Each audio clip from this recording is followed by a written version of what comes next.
မားတို့ရဲ့စိတ်ဟာတကယ်ကိုစမ်းကြပါတယ်။သူ့မှာထူးခြားတဲ့ဝိသေသနာတစ်ခုရှိတယ်။အဲ့ဒါကတော့တခုခုကိုစတင်ပြီးတွေးပြီးဆိုတာနဲ့အဲ့ဒီအရာပေါ်မှာပဲထက်ခါတလဲလဲပတ်ချလဲနေတတ်တဲ့ repetition သဘောတရားတွေပဲဖြစ်ပါတယ်။အတွေးတွေကနေအပြုမှု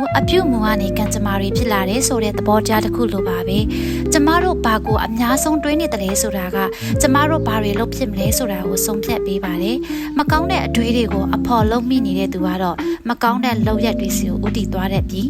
အပြုသဘောဆောင်တဲ့အတွေးတွေကိုပြိုးထောင်တဲ့သူကတော့ကောင်းမွန်တဲ့အခွင့်အလမ်းတွေကိုဖန်တီးယူတတ်ကြပါတယ်။ဥပမာအနေနဲ့လူတစ်ယောက်ကမနက်မိုးလင်းအေးရထားပြီးဆိုတာနဲ့ဟာငါမှအကျွေးရှိတယ်။အဲ့ဒီအကျွေးတွေကိုငါဆက်နိုင်မှမလား။အဲ့လိုမျိုးစိုးရင်စိတ်ကြီးနေပဲနေ့တိုင်းတွေးမိနေတယ်ဆိုပါစို့။အဲ့လိုမျိုးအမြဲတွေးနေတဲ့သူတစ်ယောက်ကဖြစ်လာမယ့်အကျိုးဆက်တွေအနေနဲ့ကတော့သူ့ရဲ့စိတ်ဟာအကျွေးဆိုတဲ့ဒီ negative စဝိုင်းကြီးထဲမှာပဲပိတ်မိနေပါလိမ့်မယ်။မနက်မိုးလင်းတာနဲ့စိတ်သက်ကြတာတွေစိုးရင်တာတွေကလည်းအလိုလိုရောက်လာပါလိမ့်မယ်အကျွေးတွေကိုဘယ်လိုဆက်ရမလဲဆိုတဲ့နီးလန်းကိုရှာဖို့ဆိုတာတက်အကျွေးရှိနေတယ်ဆိုတဲ့ပြဿနာထဲမှာပဲသူကလေပတ်နေတာကြောင့်မလို့လက်တွေ့မှာလည်းအကျွေးတန်တရားကနေပြီးတော့မှရုံးမထွက်နိုင်ပဲဖြစ်နေတတ်ပါတယ်နောက်ထပ်ဥပမာတစ်ခုအနေနဲ့ရီစားနဲ့ပြတ်ပြီးအသက်ကွဲနေတဲ့သူတောက်ကြည့်မယ်ဆိုပါစို့သူကပူဆွေးဝမ်းနဲ့နေရတာကသူ့အတွက်အဲ့ဒီအချိန်မှာစိတ်သက်သာရတဲ့နီးလန်းတစ်ခုဖြစ်နေနိုင်ပါတယ်ဒါကြောင့်မလို့ဝမ်းနဲ့စရာအကြောင်းတွေကိုထပ်တွေးမယ်ပူမယ်ဆွေးမယ်ငိုမယ်အဲ့ဒီဝမ်းနဲ့ချင်းဆိုတဲ့တန်တရားကြီးထဲမှာပဲအချင်းတစ်ခုကြာတဲ့အထိလေပတ်နေပါလိမ့်မယ်ဒါနဲ့ပြောင်းပြန်ရတော့မနက်မိုးလင်းတာနဲ့အေးရကထားပြီးဆိုတာနဲ့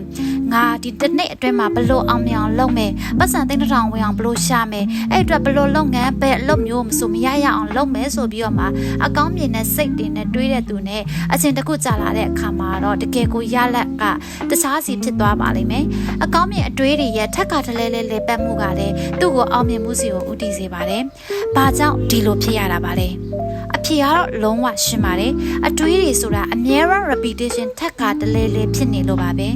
ကျမတို့တွေးလိုက်တဲ့အတွေးတွေတိုင်းကတစ်ချိန်တစ်ခါတည်းနဲ့ရပ်တန့်သွားတယ်ဆိုတာဟာအိမ်မတန်ကိုမှရှားပါတယ်အဲ့ဒါကိုကြည့်မယ်ဆိုလို့ရှိရင်တော့ကျမတို့ရဲ့စိတ်ဟာတကယ်ကိုတန်လိုက်တစ်ခုနဲ့တူပါတယ်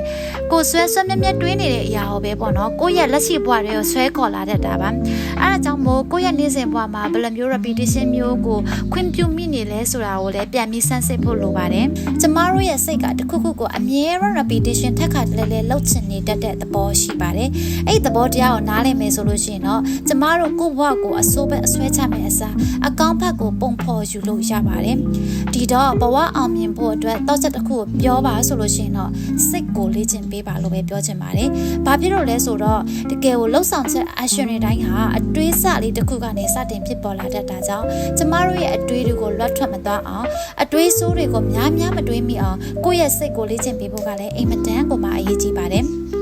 ပြီးတော့ကိုယ့်ရဲ့ပတ်ဝန်းကျင်မှာမြင်နေကြားနေရတဲ့မကောင်းသတင်းတွေကလည်းကိုယ့်အတွေးတွေကိုအများကြီးတက်ရောက်မှုရှိပါတယ်။ဒါကြောင့်အတွေးဆိုးတွေမတွေးမိအောင်မကောင်းသတင်းတွေမကောင်းတဲ့အကြောင်းတွေမကောင်းတဲ့လူတွေနဲ့ခက်ဝေးဝေးလေးကနေပေးဖို့ကလည်းအိမ်မတန်မှအရေးကြီးပါတယ်။တခုခုဆိုလို့ရှိရင်ထက်က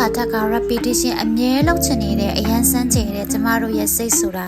ကျမတို့ကိုအောင်မြင်အောင်လဲလုပ်နိုင်တယ်လို့ကြဆွမ်းအောင်လဲလုပ်နိုင်စွမ်းပါတယ်။အဲ့ဒါကြောင့်လေကောင်းတဲ့အတွေးလေးတွေကိုထက်ကတွေးနေအောင်ကိုဘဝအတွက်အကျိုးရှိမဲ့စိတ်အလေးထားကောင်းလေးတွေမြင်နေအောင်အတူတူလေးကျင့်ကြမယ်နော်ကျမကတော့လူတွေရဲ့စိတ်နဲ့ဘဝအကြောင်းတွေကိုနားထောင်ရင်စာရေးလူတွေကိုကိုနားလည်လာအောင်အတူလက်တွဲကူညီပေးနေတဲ့ mental health counselor psychology informed life coach ကြောင့်လည်းဖြစ်ပါတယ်